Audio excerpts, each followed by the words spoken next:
Welcome back to the Groomsman. I'll be your host, Jonathan. Today I am using Olympus shave soaps. I've reviewed this a few times before. I got this initially as a tester to do a review on, and then I liked it so much that I bought a full set, so I got the full size splash and the EDP as well. I really like it. I'll put the link to the description down below. But to my nose, it's very aromatic, very like a lot of herby notes, very much the white sage is the primary note for my nose. And I love it. I love the white sage. I love the sage period. It's so nice. Very soft, very elegant. It's got a nice, good scent strength in the soap. A little less so in the splash. But the real star of the day is the shave. So today we're going to use a Gillette Single Ring. So this case is pretty old. It's kind of falling apart back here. But I'm using it because I got this gold single ring to use, which I've not used before. And I didn't have a case for it. So I found this in an antique store in Minnesota for $7. And it was just sitting in like a coffee mug or like a shaving mug. I think it was just a coffee mug. There was a bunch of them. I bought a few single rings, but this is the gold one. I didn't have a gold one prior to that. And it's in pretty dang good shape. It's 104 years old, I believe. It's a C date code. A D date code. First year group of the D4, no sorry, D2185 something 10. The last two digits are a little worn off. But as you can see, it's a 3-piece razor.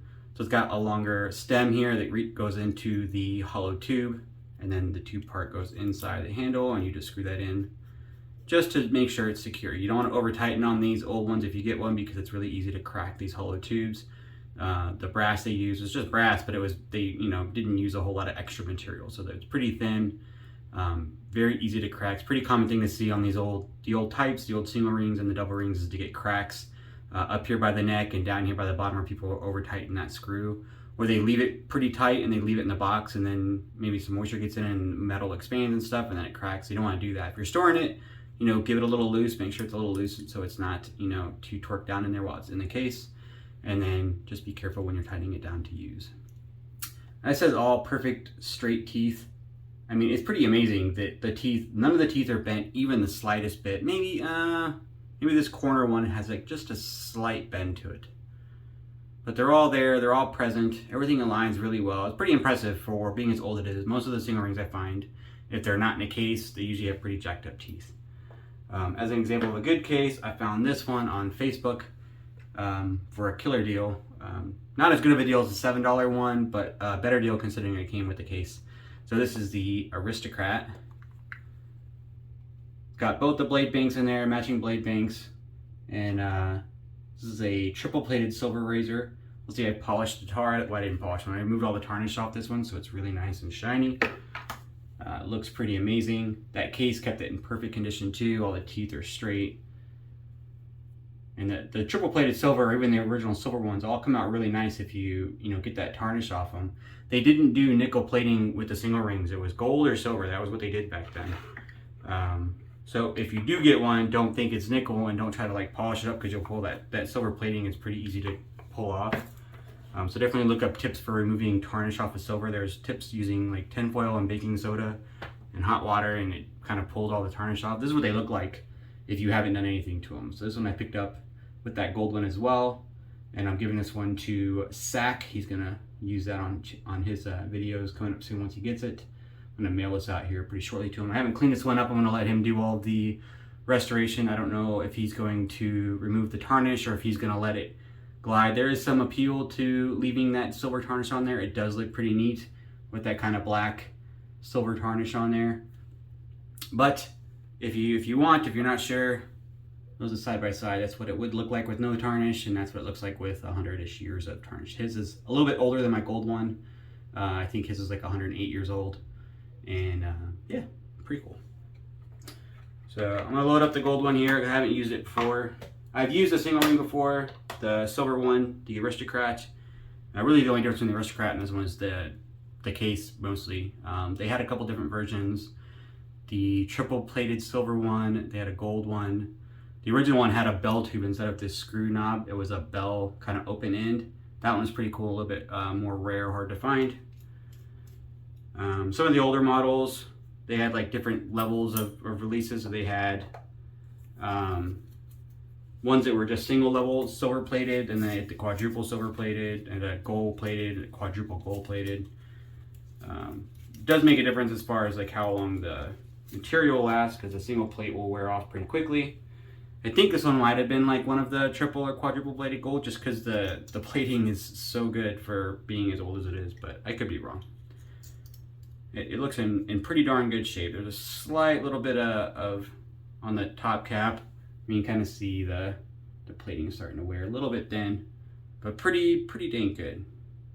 So I loaded that up, just checking to make sure alignment. I don't have to worry too much about alignment. It's pretty perfect. Yeah, I'm happy with that. Using a Gillette 7 o'clock black label. I'm gonna put a little water on my face. I got some Noxzema Preshave that's been sitting on there, softening up my whiskers. I'm gonna add a little water to it, and then I'll do the lather.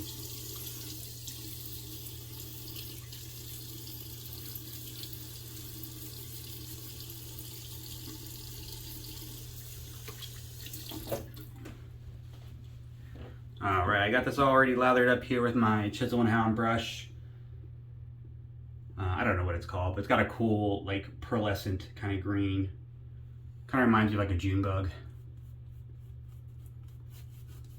Oh, one of the other cool things, so that case I have, while it's not in the greatest condition, it came with a cool little Gillette instruction manual. I'll show you a couple pages out of it earlier. Mostly why I'm bringing that up is there was somebody that was asking on one of the Facebook groups recently about doing multiple pass shaves. So like, why do we do multiple pass shaves? Is it not good enough to just do one? Is it just because, you know, people want to shave more? Is it like a new thing? I don't remember my, you know, parent or grandparent or whatever ever doing that. And, you know, it's a modern thing to do multiple pass shaves. And my point was, no, it's not. I mean, doing multiple pass shaves has been a thing. It's been around as long as shaving. But as for proof of that, in this instruction manual, it specifically talks about going and doing 2 passes, doing a with the grain pass and then going against the grain. And that instruction booklet's well over 100 years old. So it's definitely not a new thing. Talks about doing lather. It talks about how lather prep is the most important part of shaving. Really working in the brush and using it to soften the whiskers and the skin underneath and make it ready for the shave is more important than the blade itself, which I found was an interesting little tidbit. It's not untrue at all. Skin prep can definitely make a big deal for a shave, and I found that true for me, which is why I use that pre-shave. I've used several. I tend to kind of like the creams that soften the skin and kind of prep the skin and the hairs underneath.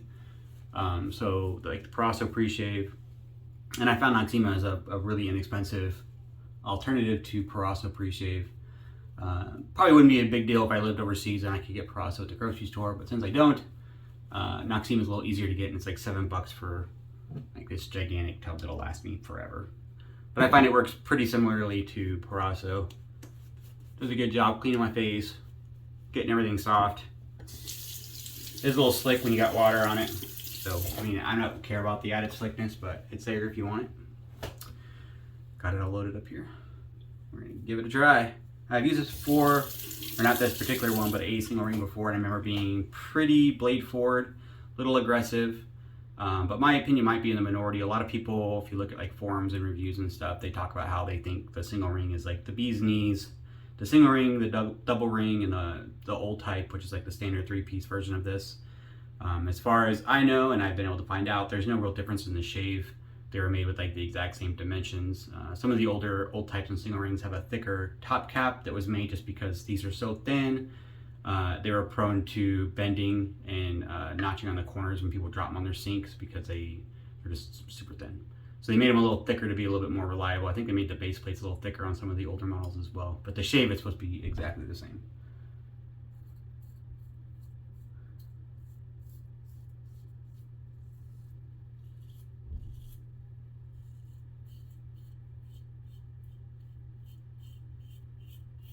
Not as blade forward as I remember. It's been a long time since I used one, and you know, the technique changes and your skin changes. You get used to the abuse per se of shaving when you do it all the time. Not exactly like building up a callus on your fingers from playing guitar or working with machinery or whatever, but similar to that. But so far, pretty dang good. I gotta admit, it's not as aggressive as I thought it would be. I'm kind of using a ride the cap type mentality on this. It mentions that the little instruction booklet too. So to put the razor against your face and rotate just enough where you get blade contact and lightly pull it across your skin.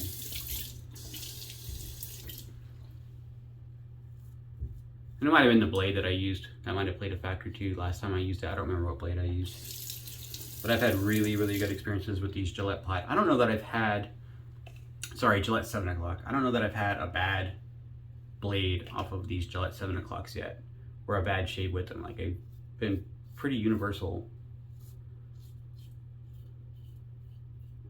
Probably my favorite blade. I probably use them more than any other blade right now. I was really into the Schick, the new modern Schick blades. And they're still nice, but I like these Gillette 7 o'clocks better.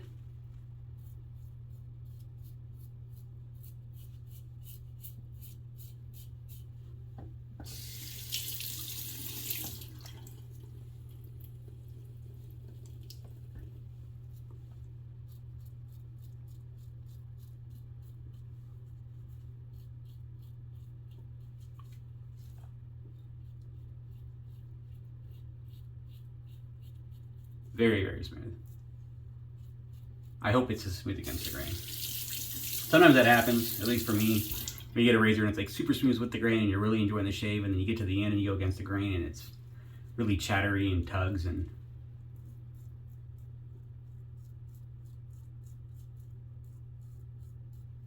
isn't quite as pleasant.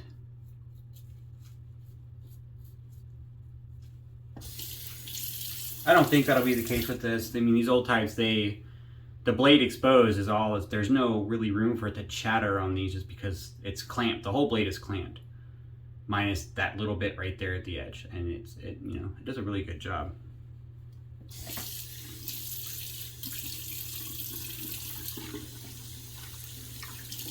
I know, reading in like forums and groups and stuff, and I've seen it on a couple of my old types where those heads, like I talked about, were easy to get dented by being dropped and stuff like that. So the corners of the top caps will be dented. Obviously the teeth would get dented or chipped or broken off.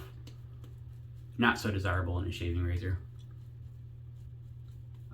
But that thin top cap could also be warped a little bit due to over tightening as well. It's not as common on the thicker top caps. So it's something to look for when you check out if you're finding one, if you're thinking about buying one online. Try to look at the pictures and see how that top cap looks, if it's sitting flush all the way around. I've seen some that have like a gap when you align the top and the base plate. There's like a gap between them. I don't know if that's normal or not. The silver one looks pretty good. I feel like I had one that was like that. Let me look real quick. This one's got the thicker top cap, as you can see, but it looks pretty flush. The base plate's a little thicker too. Anyways, probably an old type I have where there's a bit of a gap between those, kind of like an open smile between the top and base plate, where I don't know if something didn't quite curve the right way or something got warped a little bit.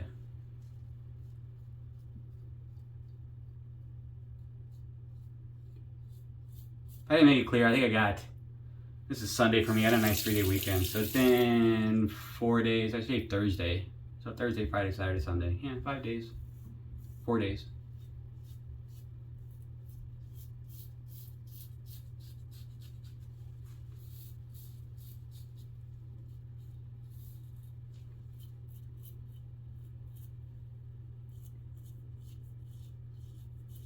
Definitely ride the cap. You can get more blade feel, or you can still feel the blade if you hold it more on the guard, but it's a little bit more scrapey. If you keep that top cap down, it feels pretty smooth.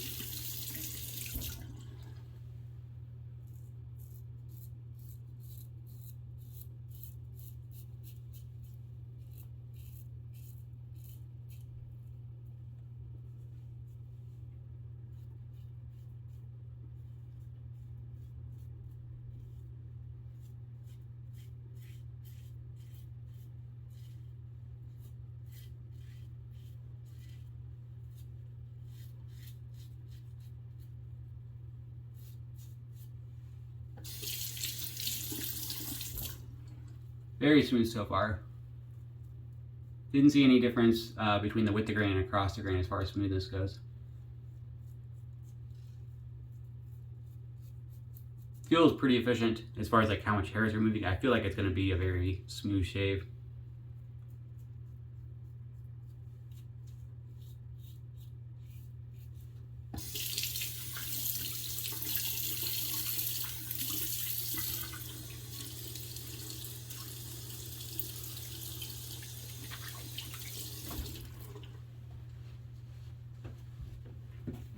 Alright, last pass here.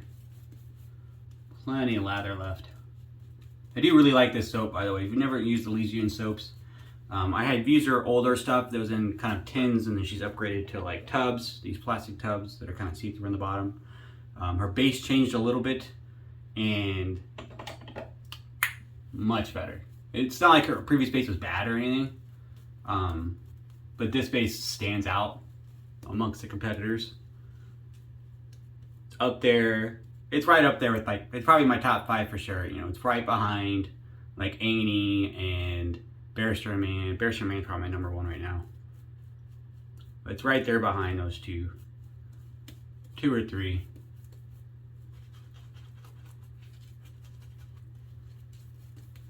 Lather's great in the bowl. Lather's great in the face. Feels fantastic.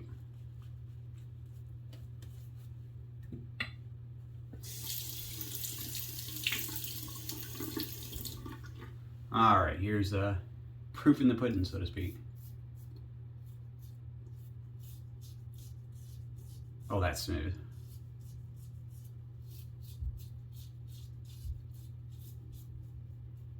Now, the original Gillette blades were much thicker. I should have pulled one out. I don't think I have one. I mean, I have someone somewhere. I don't think I have one right here. Let me check. Oh, I do. In my little used blade bank here. So the original Gillette blades were a little bit different.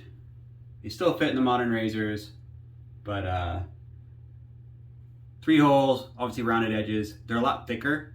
They're still not as thick as like a gem blade, but they're a lot thicker than the modern DE blades. Some people say that makes a difference from what the shave was originally supposed to be because of that thicker blade.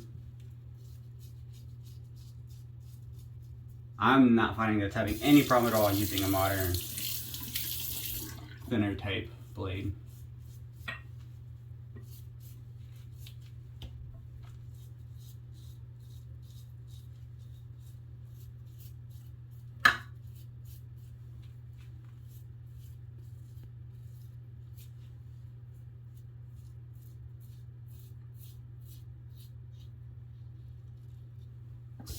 That's pretty dang good.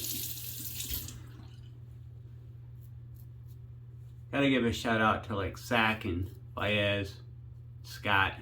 Scott was passing around his double ring to Baez and Zach to try. Those are incredibly difficult to find. Of course, Scott's got one. He's got more razors than anybody I know. But both Baez and Christian, Zach, both really liked the double ring, and obviously the being hard to find, they were looking to find, whereas Zach was looking to find a single ring to kind of fit into that place in his shaving rotation. And I told him that I had one. I was like, hey, I have these couple that I bought them at this antique store. They were really cheap, and I figured I'd find a case for them at some point, or maybe I'd sell them and trade them. They were too cheap to pass up and let just sit there. And I said this one was 7. I think they were all under 10. I bought like 3 of them there. I bought several razors, but I think 3 of the single rings. There's also like a new standard and something else. Or a new improved.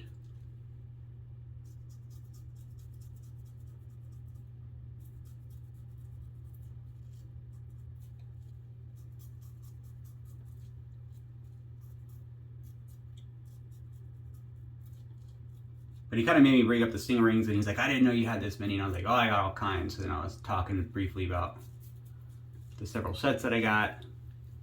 And he was like, why do you have all these if you never use them? I'm like, well, I like to collect. It's part of my collection, even if I don't use them all the time.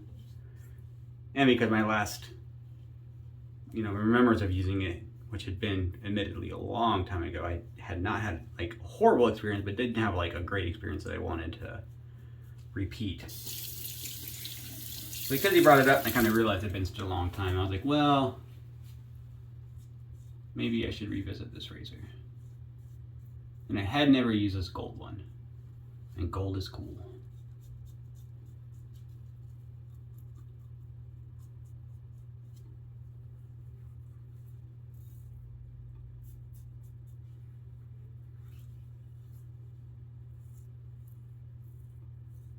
Little bit of irritation on the bottom of my neck.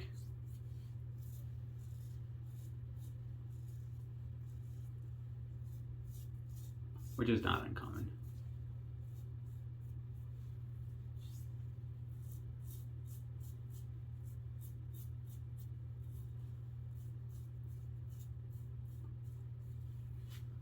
That's a shave though.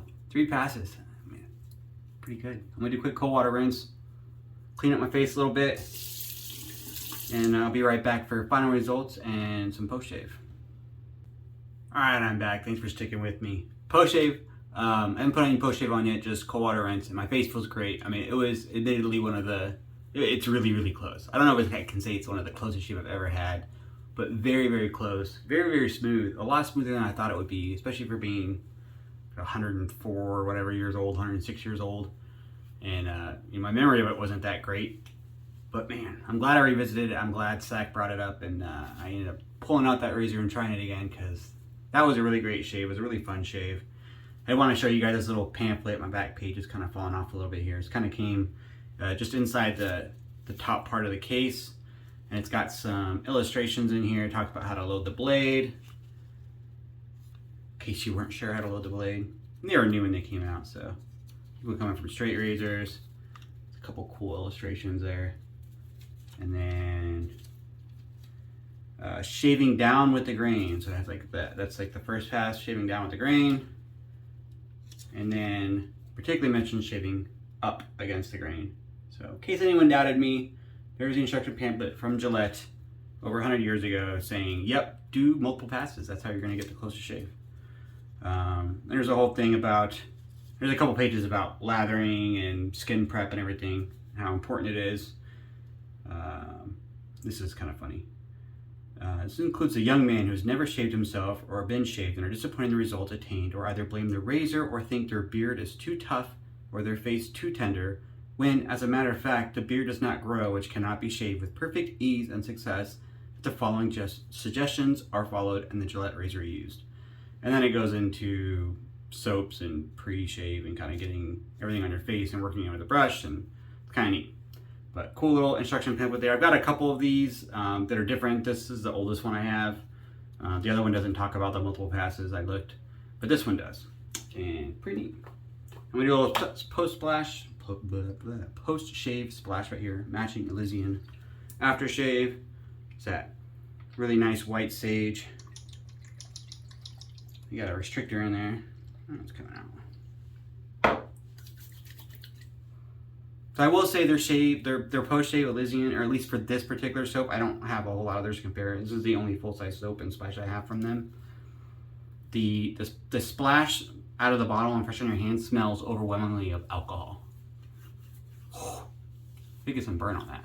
I had a little irritation on my neck I felt during the shave, but it feels fine now, but there's a little bit of burn there. Now, that alcohol scent kind of dissipates after a minute when it just kind of evaporates. Both their aftershaves were like that for me as well, or at least the one that I have from them. I can't say that all of their aftershaves are like that. It's a little distracting. That kind of alcohol scent, I don't really care for it, even if it is temporary. I'm not sure. I assume it's the type of alcohol that she uses in her splash, because I don't get that with a lot of other companies, even ones that are like 90% alcohol in their bottles and it's just alcohol and fragrance. I don't get that overwhelming scent of alcohol in the splash. I'm not sure what kind of alcohol she uses that does that. It just says, where's it at here? perfumer's alcohol. So I don't know. Not my favorite thing in the world, but it's all right. The alcohol scent does go away pretty quick, and then it's just that, you know, the scent of the whatever you have picked. You know, for this one's the Olympus, that nice white sage aromatic scent. It's not scented as strongly. Like, the alcohol scent's gone already, and I can smell it, but it's not scented as strongly as the soap. The soap was like maybe a 6 or a 7. The splash would probably be like a 4. It's a little bit not as scented. Maybe that's just to keep irritation down. It's not a bad splash though. It's got plenty of good skin food, witch hazel and aloe vera and hyaluronic acid, marshmallow root, vitamin E, germol plus, sweet almond oil. There's got some good stuff in there. Absorbs pretty quick. My skin feels pretty good. I do think I said it before, it made my skin feel tacky, but it might have just been that day. My skin doesn't feel tacky right now. It feels pretty good. I'm still gonna do a post shave. I'll probably do some Hoshitsu elixir from Ariana and Evans real quick. I like this stuff. I do like a pump and a half. It doesn't take a lot of this little post shave oil.